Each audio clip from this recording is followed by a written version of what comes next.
Use longer screws and proper reinforcement so repaired doors close with lasting strength and security. When repairing a door, start by assessing the entire hanging system, not just the visible damage. Remove the hinge pins and test each hinge leaf for movement and wear.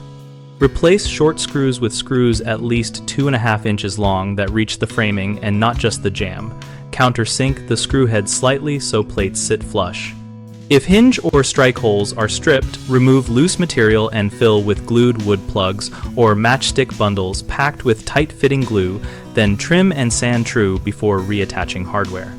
Shim the jamb with thin pieces of hardwood or composite where gaps appear to guarantee even pressure along the strike and hinges. Install shims behind each hinge plate and trim shims flush.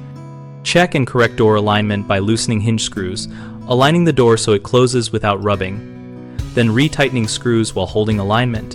Verify gaps are consistent top and sides. Finish by using heavy-duty hinges and an adjustable strike plate for micro adjustment, and schedule a simple check every 3 to 6 months to tighten hardware and inspect for loosening or new movement. Common mistakes include relying on short screws that only bite the jamb and not the framing, which leads to quick pull-out. Replace them with long screws into framing.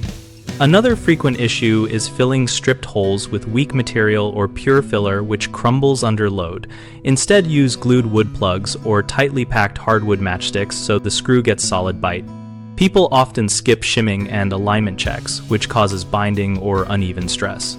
Fix this by positioning shims behind hinges, adjusting alignment before final tightening, and confirming the latch engages smoothly.